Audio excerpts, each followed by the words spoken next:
We're here at Dehesa Charter School in Mission Valley, and we're talking today about BattleBots. We have a 2015 competition that our school is hosting, right guys? Yeah. And we wanted to post a YouTube video. In this YouTube video, we're going to explain the basics of BattleBots. Some of you have heard of Sumo. Thumbs up if you've heard of Sumo before. Now, in regular Sumo, people would push each other, right, Tyler? And they would try to push each other off of a surface, and the person who's pushed off of the surface would be the loser, and the one who remains on the surface would be the winner.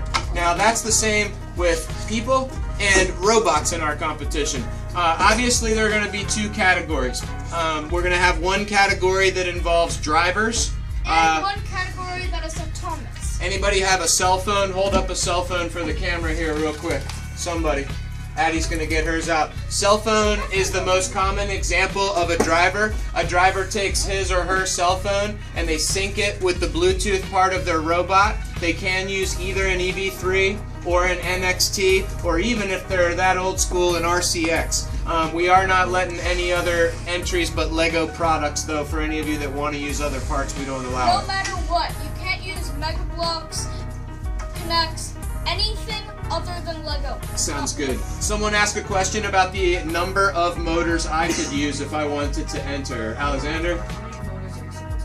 Okay, anyone know the answer to that question? 3! Harrison said the right number. 3 motors so that we can allow NXT participants and EV3 participants to be equal on the playing field.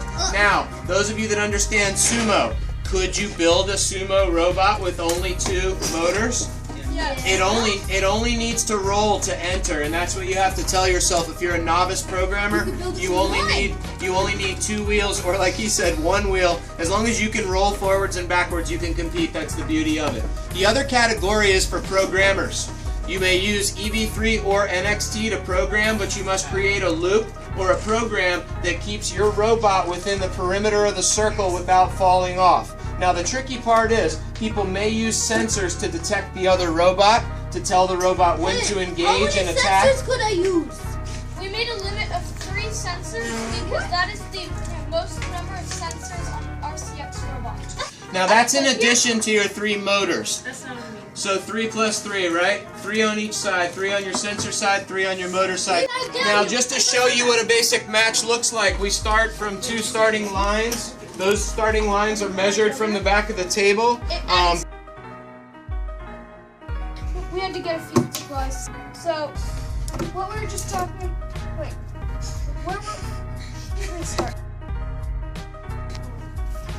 So right now we have both bots behind the measured out blue line, and this tape is about 1 inch, which means that's why you measure a foot and an inch, so that the bots are actually a foot from the back.